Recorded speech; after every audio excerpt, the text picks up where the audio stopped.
ধোকাটা এখন রেডি করা হবে, এটা ম্যারিনেট করা হবে। এখন জাস্ট ও নুন দিচ্ছে, নুনের পর কি দেবে? আর নুন দেবো, হলুদ, লঙ্কা গুঁড়া, চিনি। হলুদ, হ্যাঁ। আর এখানে তো এটা ধোকা রেডি হচ্ছে, এটা ম্যারিনেট করে এখন ম্যারিনেট নাকি না, এটাকে জলে এটাকে ম্যারিনেট করে কিছুক্ষণ পেস্ট করে রেখে দিতে লাগবে। হ্যাঁ, তারপরে এটাকে কড়াইতে নিয়ে একটু অল্প তেলে। আর এখানে হচ্ছে চিলি চিকেন একদম বোনলেস চিকেন কিন্তু কাটা রয়েছে এখানে। কমপ্লিট, দেখো ধোকা মাখা কমপ্লিট। এবার এটা কি ওই শেপ দিতে হবে ধোকার মতো শেপ? না না, এটাকে আপাতত ঢাকা দিয়ে 20 মিনিট রাখতে লাগবে। আচ্ছা, কিন্তু পেঁয়াজ কাটা হয়ে গেছে চিলি চিকেনের স্টাইলে। এখানে রয়েছে সোয়া সস, এখানে রয়েছে টমেটো সস, আর এখানে রয়েছে এটা ডিম না? হ্যাঁ, এটা ডিমের সাদা অংশটা। এখানে রয়েছে ক্যাপসিকাম, এখানে রয়েছে লঙ্কা, আর এখানে কিন্তু রয়েছে আমাদের সেই মাংস ম্যারিনেট করার জন্য চিকেন রয়েছে। আর ডিমের কিন্তু হলুদ অংশটা এর ভেতরে রয়েছে, লেবু রয়েছে, লেবুর রসটা দিয়ে দিচ্ছে, তাই তো?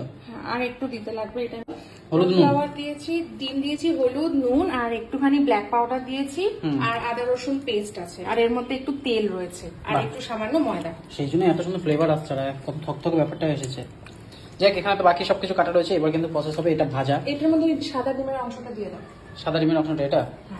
এটা একটু দিয়ে দিই এর মধ্যে, পুরোটা দাও, হাতে দাও। বেশ বেশ বেশ। এবার এটা সাদা তেলে ভাজা হবে, তাই তো? হ্যাঁ, এটা কিছু রাখতে লাগবে, তাতে এর মাংসের মধ্যে মশলাগুলো যাবে। রেসিপি কিন্তু চালু, এটা কিন্তু ম্যারিনেট করে প্রায় 15 মিনিট রাখা হয়ে গেছে। এখন কিন্তু ভাজা হচ্ছে, সাদা তেলে কিন্তু ভাজা হচ্ছে সুন্দরভাবে একসাথে। মানে প্রায় 1 কেজি মতো চিকেন আছে, তাই তো? 1 কেজি চিকেন রয়েছে, বোনলেস আছে। বোনলেসটা কিন্তু এখন ফ্রাই করে নেওয়া হচ্ছে, তারপর কিন্তু এটা রেডি হবে।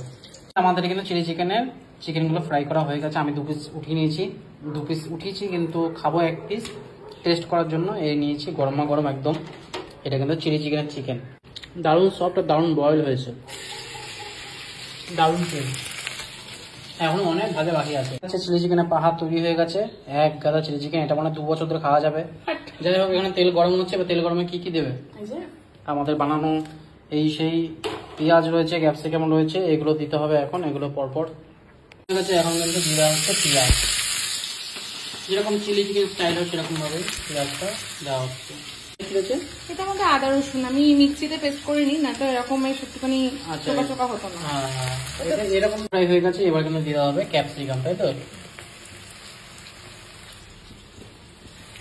দিয়ে দেওয়া হবে সয়া সস, তাই তো? বাহ, পুরো কালো, দারুণ লাগছে দেখতে।